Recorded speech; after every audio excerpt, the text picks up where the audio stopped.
ছাত্রীগিরি বন্ধ করো নাসা ভাই, এখনো সময় আছে। আমার যদি 10 জেলার কন্টেন্ট ক্রিয়েটর দাঁড়াইতে পারে কোনি মিয়ার পাশে, সেখানে তুমি নিজে নাসা তুমি দাঁড়াইতে পারো না? লজ্জা করে না তোমার? সেখানে তুমি নিজে থাকতে পারো না? ভাই অবাক ব্যাপার, এইসব জিনিস নিয়েও খুঁচা 3 মিনিটে মানে 20 সেকেন্ডের ছন্দ নাকি সহজ? এগুলো যে কেউ বানাইতে পারে। 10 লক্ষ টাকা ম্যানেজ করা সহজ।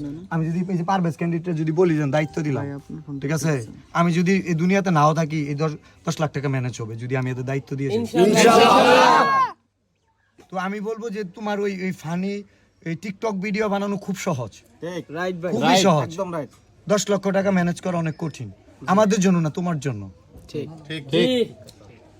ছাত্রীগিরি বন্ধ করো নাসা ভাই, এখনো সময় আছে।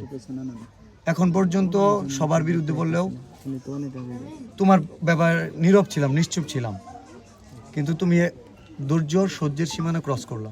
এই কোনি মিয়ারে তুমি নিয়ে আসলা, মানে আমি সাইমন নিয়ে কাজ করতেছি পুরো বাংলাদেশ সাইমনের দিকে, আর কোনি মিয়ার টপিকস নিয়ে আসছে। মানে আমাকে সে বুঝাবে যে আমি জেলার জন্য কাজ করি না। আমি জেলার জন্য জাস্ট বলি নাসা শোরুম 10 বার বিক্রি করতে হবে। আমি জেলার জন্য যেটুক করছি এবং ভবিষ্যতে করবো। আমার এখানে জমি আছে একটা জায়গায় 7% বিক্রি করলে 50 লাখ টাকা হবে। তোমার শোরুম কয়টা দিয়ে লাগবো তুমি হিসাব করে নাও, ক্যালকুলেটর থাকে। এটা অহংকার না, এটা জাস্ট স্যাক্রিফাইস। তুমি পারবা না ভাই, তুমি কেন লাগতে আসো?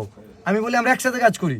এই সাইমনের জন্য যদি যাইতো আরো কাজ হইতো, যে আমাদের এই ময়মনসিংহ বিভাগের থেকে নাসা ভাই গেছে, গেছে দেলে ভাই টিম, বিশাল বড় টিম নিয়ে গেলে অনেক কষ্ট হয়ে যাব, গাড়ি টাড়ির অনেক ব্যাপার আছে। এই যে নাসা ভাইয়ের টিম, ঠিক আছে, আমি শার্ট বিক্রির কথা বলছি, মানবতার জন্য দিব। ও জাঙ্গা বেচা শুরু করছে। আমি না জাঙ্গা বেচা শেষ হয়েছে তোমার? এটা জাঙ্গা বেচার টাকাটা দিলেও কাজ হইতো। কোনি মিয়া লজ্জা করে না? এরা আমার পিছনে লাগে, লজ্জা নাই ভাই? এগুলো তো ন্যূনতম লজ্জা থাকা লাগে। আমি কি এগুলো ছোটর জন্য বলতেছি? না, অ্যাট লিস্ট তাদের কিঞ্চিত হইলেও তাদের লজ্জা শরমটা হোক।